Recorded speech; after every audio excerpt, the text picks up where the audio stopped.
أعوذ بالله من الشيطان الرجيم بسم الله الرحمن الرحيم قل يا أهل الكتاب لم تكفرون بآيات الله والله شهيد على ما تعملون۔ ترجمہ کنز الایمان، اللہ کے نام سے شروع جو نہایت مہربان رحم والا۔ تم فرماؤ اے کتابیوں، اللہ کی آیتیں کیوں نہیں مانتے اور تمہارے کام اللہ کے سامنے ہیں۔ ترجمہ کنز العرفان، تم فرماؤ اے اہل کتاب، تم اللہ کی آیتوں کا انکار کیوں کرتے ہو حالانکہ اللہ تمہارے اعمال پر گواہ ہے۔ لِمَ تَكْفُرُونَ بِآيَاتِ اللَّهِ، تم اللہ کی آیتوں کا انکار کیوں کرتے ہو۔ یہاں اللہ سبحانہ کی آیتوں سے مراد توریت کی وہ آیات ہیں جن میں سلطان دو جہاں صلی اللہ علیہ وسلم کے اوصاف کا بیان ہے، اور وہ عقلی دلائل مراد ہیں جو حضور اقدس صلی اللہ علیہ وسلم کی صداقت پر دلالت کرتے ہیں۔ قل یا اہل الکتاب لم تصدون عن سبیل اللہ من آمن تبغونها عوجا وانتم شہداء وما اللہ بغافل عما تعملون۔ ترجمہ کنز الایمان، تم فرماؤ اے کتابیوں، کیوں اللہ کی راہ سے روکتے ہو اسے جو ایمان لائے، اسے ٹیڑھا کیا چاہتے ہو اور تم خود اس پر گواہ ہو اور اللہ تمہارے کوتاہیوں سے بے خبر نہیں۔ ترجمہ کنز العرفان، تم فرماؤ اے اہل کتاب، تم ایمان لانے والوں کو اللہ کے راستے سے کیوں روکتے ہو؟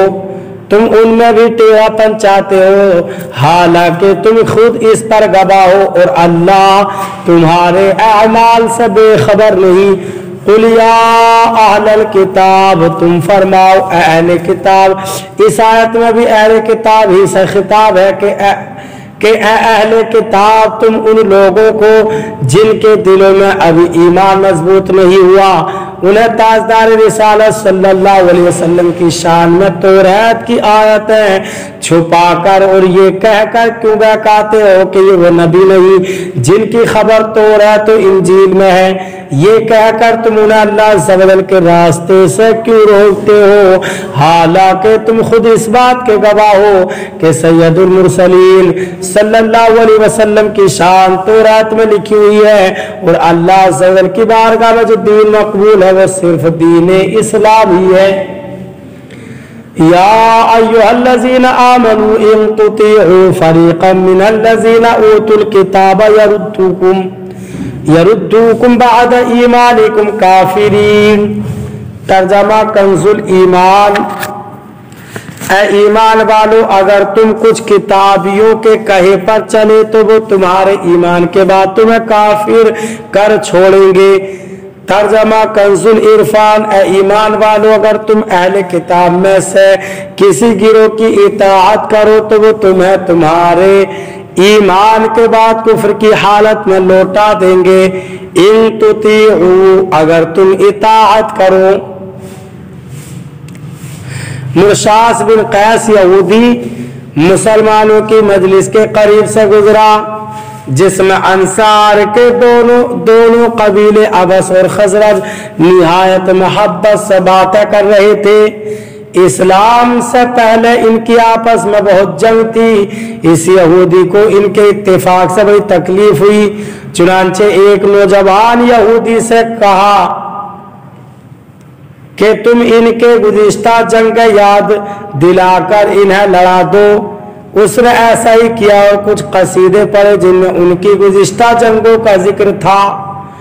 ان قصائد کو سن کر انصار کو اپنی گزشتہ جنگ یاد آ گئی اور وہ آپس میں لڑ پڑے۔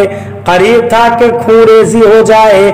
مدینے کے تاجدار صلی اللہ علیہ وسلم فوراً موقع پر تشریف لائے اور فرمایا کہ کیا جاہلیت کی حرکتیں کرتے ہو حالانکہ میں تمہارے درمیان موجود ہوں؟ یہ سن کر انہوں نے ہتھیار پھینک دیے اور روتے ہوئے ایک دوسرے کے گلے لگ گئے۔ اس پر یہ آیت کریمہ اتری۔ اس سے معلوم ہوا کہ یہاں آیت میں کفر سے مراد کافروں والے کام ہیں، یعنی اپنی انا کے لیے آپس میں جنگ کرنا۔ دوسری بات یہ معلوم ہوئی کہ فتنہ و فساد برپا کرنا اور مسلمانوں کو آپس میں لڑانا یہودیوں کا کام، اور آپس میں پیار و محبت پیدا کرنا اور صلح کروانا سراپا رحمت مجسم شفقت شفیع امت صلی اللہ علیہ وسلم کی سنت ہے۔ اللہ تعالی ہمیں قرآن پاک پر صحیح معنی میں عمل کی توفیق عطا فرمائے۔